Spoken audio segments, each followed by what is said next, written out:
Hey everyone, I'm Evie and welcome back or welcome to my channel.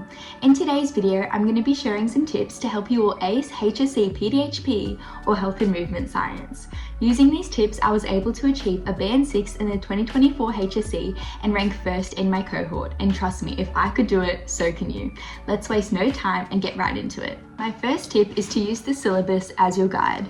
In PDHP, the importance of the syllabus cannot be understated because it shows you everything you need to know to answer exam questions, nothing more and nothing less. Every single HSC exam question is drawn directly from the syllabus dot points and dash points. Therefore, if you're comfortable with your syllabus and all the content in it, there will be no surprises.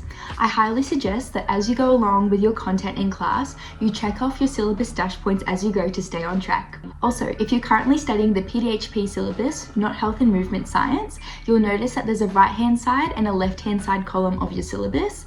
The left-hand side contains all of your dot points and your dash points, so these are just basically the bits of content that you need to know. But on the right-hand side, it shows you how to apply that content. And you'll notice that HSC exam questions are often drawn directly from the right-hand side of the syllabus.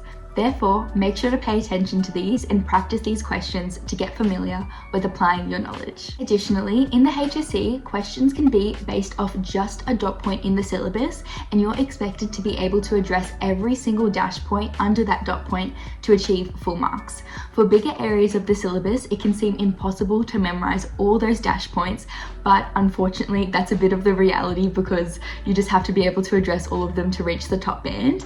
And my top tip for how I did this was through flashcards. So just writing the dot point on one side, all of the dash points on the other side, and just testing yourself as often as you can. And you'll notice that it really just sticks in your memory that way. My second tip is all about the importance of examples.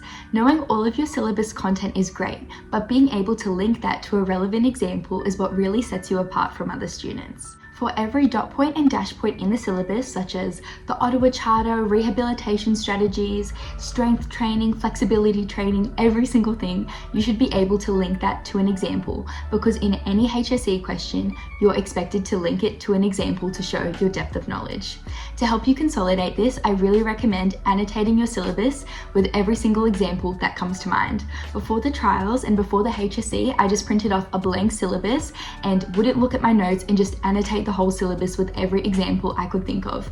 It looks a bit crazy, but I promise that being able to do this really just gives you that confidence in knowing that you can memorize your examples, and also being able to link these complex topics to an example actually helps you remember it better. Also, in Core 1, it's really important that you know your trends of the common diseases in Australia, and it's really important to know if the prevalence and incidence is increasing or decreasing. To make this a little easier, I just found this really helpful to, find the stats off a reputable source online and just print it out and stick it above my desk so I remembered, and just using arrows just to remember, in an easy way. And it just really helps it really get into your mind, because often in multiple choice questions, they may ask, is the prevalence of cardiovascular disease increasing or decreasing in Australia? And they could ask that for the 5 most common diseases. So make sure that you just really know those trends nice and solid. My next tip is to try your best to stay up to date with content.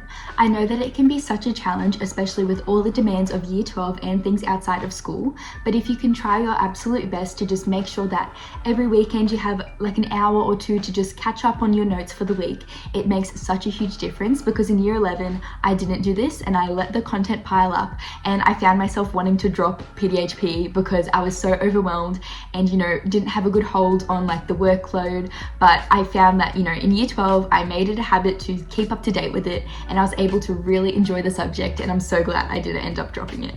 However, if you do find yourself falling behind, especially in times of assessments, don't beat yourself up over it, and I promise there'll always be time for you to catch up, especially in the school holidays, or if you just have a study period or 1 hour free in an afternoon. That just gives you that time to just briefly consolidate your knowledge, and just know there will be an opportunity to catch up whenever that works for you. My next tip is to use a wide variety of resources to broaden your understanding and to also expose yourself to more examples.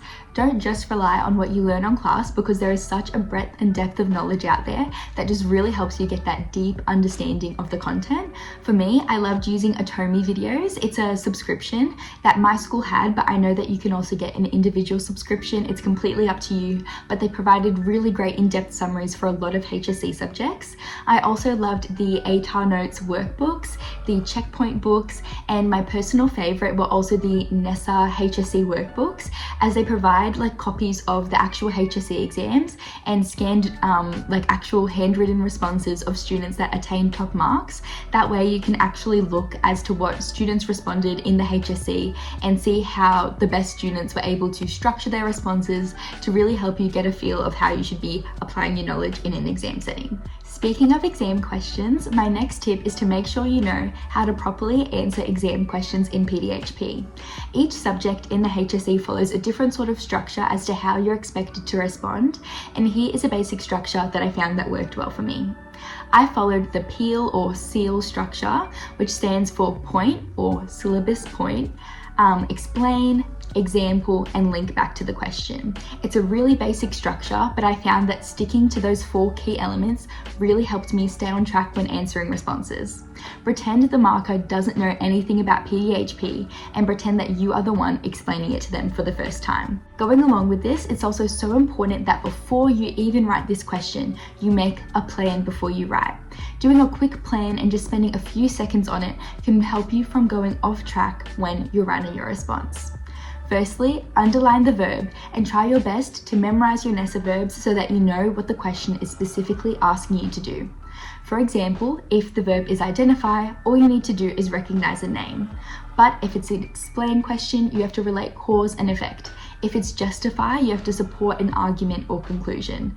There are such different depths of knowledge required for each verb, therefore knowing what's expected of you in the question is so important to keep in mind before you write.